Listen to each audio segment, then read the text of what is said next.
Hello दोस्तों, इस video में हम किसी हॉलीवुड मूवी के बारे में नहीं बल्कि हॉलीवुड के one of the best down to earth और हम्बल एक्टर कियानू रीव्स से जुड़े कुछ अननोन इंटरेस्टिंग फैक्ट्स के बारे में बात करेंगे। तो इस वीडियो को देखते रहिए और चैनल को सब्सक्राइब करके बेल आइकन जरूर दबाइए ताकि जब भी मैं वीडियो अपलोड करूं तो आपको मेरी वीडियोस की नोटिफिकेशन सबसे पहले मिल सके। कियानू रीव्स हॉलीवुड में सभी के फेवरेट एक्टरों में से एक है जिन्होंने अपनी क्यूटनेस, इंटेंसिटी और एक्शन से सभी का दिल जीता है और ये आपके साथ साथ मेरे भी one of the favourite actor में से एक हैं। और इस बार का कम्युनिटी पोल इस बात को दिखाता है कि मैंने जो अभी कहा वो किसी भी तरह से गलत नहीं है। ये वीडियो किसी भी तरह से कियानू रीव्स की बायोग्राफी नहीं है बल्कि इस वीडियो में हम उनकी लाइफ से जुड़े कुछ अमेजिंग फैक्ट्स के बारे में बातें शेयर करेंगे, जिसमें आप जानेंगे कि कैसे कियानू रीव्स हॉलीवुड का हिस्सा बने, कियानू रीव्स का पहला और सेकंड लव कौन है जिसे वो बहुत पसंद करते हैं और इसके साथ उनके हम्बल और फ्रेंडली नेचर को भी क्यों फॉक्स स्टूडियो ने उन्हें 10 साल के लिए बैन कर दिया और इतने पॉपुलर स्टार होने के बाद भी क्यों कियानू रीव्स हमें मार्वल की मूवीज में नजर नहीं आते हैं। कियानू रीव्स का जन्म 2 सितंबर 1962 को बैरूट लिबाना में हुआ था। इनकी मदर एक शो गर्ल और कॉस्ट्यूम डिजाइनर थी और इनके फादर एक जियोलॉजिस्ट थे। महज 3 साल की एज में इनके फादर ने इनकी माँ को और कियानो को बिना किसी रीजन के छोड़कर चले गए थे, जिस वजह से इनकी फाइनेंशियल कंडीशन बहुत ही खराब हो गई थी और इनकी मदर की कोई फिक्स जॉब ना होने की वजह से इन्हें कई सिटीज में ट्रैवल करना पड़ा था, जिसमें ये पहले हवाई, ऑस्ट्रेलिया और न्यूयॉर्क में रहे थे और कुछ साल बाद ये लास्ट में कनाडा के टोरंटो सिटी में शिफ्ट हो गए थे। शिफ्ट होने के बाद इनकी mother rock and roll industry में एक कॉस्ट्यूम डिजाइनर के तौर पर काम करने लगी और जब तक कियानू रीव्स बड़े नहीं हो गए तब तक अमेरिकन सिंगर एलिस कूपर उन्हें बेबी सिटिंग किया करते थे। नंबर 2, इतनी सारी कंट्री चेंज करने की वजह से कियानू को कम उम्र में कई स्कूल बदलने पड़े थे, जिस वजह से इनको डिसलेक्सिया नाम की बीमारी हो गई थी और इस बीमारी में इंसान को पढ़ने लिखने में और किसी भी चीज को याद करने में दिक्कत होती है, जिसको दूर करने के लिए उन्होंने कई थेरेपी भी ली थी और काफी स्ट्रगल के बाद ये हाई स्कूल तक पहुंचे थे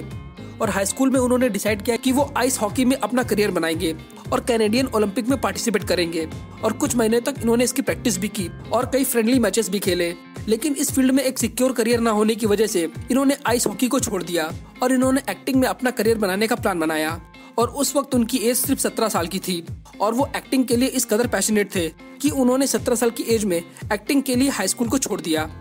नंबर 3, 1986 में एक्टिंग में अपने करियर का सपना लेकर इन्होंने हॉलीवुड में अप्लाई किया और कई ऑडिशन के बाद इन्होंने अपने करियर की पहली फिल्म यंग ब्लड की, जिसमें ये हमें गोलकीपर के रोल में नजर आए थे,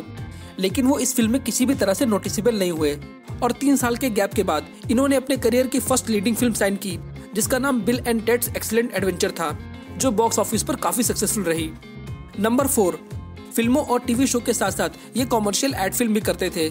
जिसमें इन्होंने 1980 में कोका कोला के कॉमर्शियल एड में एक साइकिलिस्ट का रोल प्ले किया था और इस पूरे एड शूट में इन्होंने 30 कोका कोला बोतल्स को पिया था और इसके साथ ही इन्होंने अपने लेग्स को भी शेव करवाया था ताकि वो साइकिलिस्ट के रोल में अच्छे लग सके। नंबर 5, कियानू रीव्स एक ब्रिलियंट एक्टर होने के साथ साथ एक अच्छे दोस्त भी हैं और वो अपनी फ्रेंडशिप को बहुत ही ईमानदारी से निभाते हैं और इसका एग्जाम्पल हमें 1990 को देखने को मिला था, जब वो अपनी सेकंड मूवी की शूटिंग के वक्त अमेरिकन एक्टर रिवर फोनिक्स के काफी अच्छे दोस्त बन गए थे, जिसमें रिवर फोनिक्स एक जूनियर आर्टिस्ट के रोल में नजर आए थे। लेकिन उस वक्त रिवर फोनिक्स का एक्टिंग करियर काफी खराब चल रहा था और उन्हें कहीं भी काम मिलने में दिक्कत हो रही थी। तभी उन्होंने डिसाइड किया कि वो अब एक्टिंग को छोड़ देंगे और वो बिना बताए अपने घर चले गए। लेकिन जब 1990 में कियानू ने अपनी upcoming film my own private Idaho का नरेशन सुना तो उस वक्त उन्हें ये रियलाइज हुआ कि इसके सेकंड लीड रोल के लिए रिवर फोनिक्स काफी परफेक्ट रहेंगे और वो तुरंत अपनी बाइक से रिवर फोनिक्स के घर निकल गए और कियानू रीव्स ने अपनी मोटर बाइक से 100 माइल्स यानी 1600 किलोमीटर तक का ट्रैवल करके रिवर फोनिक्स को ये स्क्रिप्ट हैंडओवर किया और उन्हें इस मूवी के लिए कन्विंस किया कि वो इस रोल को प्ले करें। नंबर 6, 1996 में कियानू रीव्स ने उस टाइम की सबसे बड़ी फिल्म स्पीड मूवी को साइन किया, जो उनकी लाइफ का सबसे बड़ा टर्निंग पॉइंट रहा क्योंकि ये मूवी बॉक्स ऑफिस पर सुपरहिट और ब्लॉकबस्टर साबित हुई और इस मूवी के बाद उन्हें कई फिल्मों में लीडिंग रोल के ऑफर भी आने लगे और इतनी हिट फिल्म होने के बाद मेकर्स ने इसके सेकंड पार्ट स्पीड 2 के लिए कियानू को फिर से अप्रोच किया, लेकिन उन्होंने इसके लिए मना कर दिया क्योंकि उन्हें इसकी स्क्रिप्ट पसंद नहीं आई और उन्होंने इस फिल्म में काम करने की बजाय अपने बैंड के साथ टूर पे जाने का और हैमलेट प्ले को करने का डिसाइड किया, जिसका शो 798 सीट थिएटर में हुआ था जो कनाडा में है। लेकिन मेकर्स कियानू को इस मूवी में किसी भी तरह से कास्ट करवाना चाहते थे, जिसके लिए उन्होंने $11 मिलियन का ऑफर भी दिया, लेकिन फिर भी कियानू ने इसके लिए मना कर दिया, जिस वजह से फॉक्स स्टूडियो ने कियानू रीव्स को 10 साल के लिए ब्लैकलिस्ट कर दिया। नंबर 7, फिल्म प्रोडक्शन कंपनी के बैन लगाने के बाद भी Keanu Reeves the matrix reloaded और द मैट्रिक्स रेवोल्यूशन के दौरान वर्ल्ड के हाईएस्ट पेड एक्टर बन गए थे और उन्हें हर फिल्म के लिए उस वक्त 20 से 30 मिलियन डॉलर ऑफर हो रहे थे, जिसके बाद उनकी टोटल इनकम 156 मिलियन डॉलर हो गई थी। नंबर 8, कियानो रीव्स को मोटर बाइक्स का बहुत ही शौक है और उनकी बाइक्स को लेकर इस तरह दीवानगी है कि उन्होंने 2011 में आर्क मोटरसाइकिल नाम की कंपनी शुरू की जो मॉडर्न बाइक्स को मैन्युफैक्चर करती है और उनके पास खुद के 50 से भी ज्यादा बाइक्स के कलेक्शन है जो वर्ल्ड की सबसे एक्सपेंसिव बाइक में से एक है। नंबर 9, कियानो रीव्स को उनके कलीग्स और कई डायरेक्टर जिन्होंने उनके साथ काम किया है उन्हें बहुत ही हेल्पफुल नेचर का मानते हैं, जिसके कई एग्जाम्पल हैं,